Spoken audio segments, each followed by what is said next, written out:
எல்லாருக்கும் வணக்கம். நான் உங்கள் சபரி டூரிசம். இப்போ நம்ம பார்க்க போகிறது பார்த்தீங்கன்னா, இந்த வெயில்லேருந்து எப்படி நம்ம குளிர்ச்சி ஆகுறத பத்தி பார்க்க போறோம்.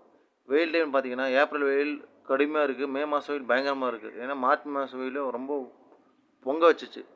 நீங்க பார்த்தீங்கன்னா, இந்த வெயிலுக்கு ரொம்ப குளிர்ச்சியான உணவு பார்த்தீங்கன்னா, வெள்ளரிக்காய் அதான் கீரைகான்னுவாங்க. அது குளிர்ச்சி, திராட்சை, பன்னீர் திராட்சை, பச்சை திராட்சை, காய்ந்த திராட்சை, கரும்பு ஜூஸு, நான்வெஜ் பார்த்தீங்கன்னு வச்சுக்கோங்களேன், போர்க் குளிர்ச்சி, வாத்துக்கறி குளிர்ச்சி. ஓகே. அப்புறம் பார்த்தீங்கன்னா, மட்டனும் குளிர்ச்சி தான். வெயில் டைமில் பார்த்தீங்கன்னா, மோர் அதிகமாக குடிக்கணும். டீ எப்பயாவது குடிக்கலாம். லெமன் ஜூஸ் அவ்வளோ குளிர்ச்சி. பூசணிக்காய் குளிர்ச்சி. கல்யாண பூசணிக்காய் பார்த்தீங்கன்னா, அதுவும் ரொம்ப கோல்டு குளிர்ச்சி. வெயில் டைமில் பார்த்தீங்கன்னா, நிறைய பேர் வந்து உடல் உழைப்பு பண்ணுறவங்க பார்த்தீங்கன்னா, அதிகமாக பார்த்தீங்கன்னா, லெமன் ஆர்சி குடிக்கலாம். அது நல்லாயிருக்கும்.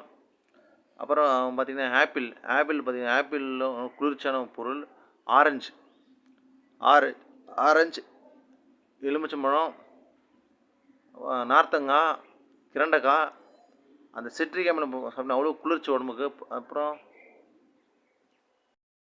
கிச்சடிக்காய் வந்து பைல்ஸ் மூலத்துக்கு நல்லது. நெல்லிக்காய் அது மாதிரி சாப்பிட்லாம். இவ்வளோ வெயில் டைம்லேயும் மக்கள் வந்து சிக்கன் சாப்பிட்றாங்க, பிராய்லர் சிக்கன் 65, தந்தூரி எல்லாம் சாப்பிட்றாங்களே. இதெல்லாம் சாப்பிட்டா பைல்ஸ் மூல நோய் வரும்.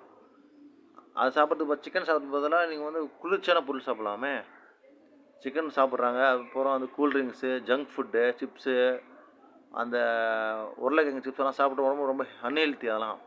அது சாப்பிட்டு போகிற ஆரோக்கியமான உணவு சாப்பிட்லாம். அப்புறம் பார்த்தீங்கன்னா, முட்டை நாட்டுக்கோழி முட்டை சாப்பிடலாம். அவ்வளோ ஹெல்த்தியான நரம்பு தளர்ச்சி குணப்படுத்தும். ஆரோக்கியமான உணவு சாப்பிடுங்க. பால் சாப்பிட்றவங்க பார்த்தீங்கன்னா, நிறைய பேர் பார்த்தீங்கன்னா, ஆட்டுப்பால் கூட குடிக்கிறாங்க. அதுவும் குளிர்ச்சியானது தான். யாராவது இந்த வீடியோ பிடிச்சத மறக்காம லைக் பண்ணுங்கள், ஷேர் பண்ணுங்கள், சப்ஸ்கிரைப் பண்ணுங்கள். நம்ம சேனல் சபரி டூரிசம் 1995.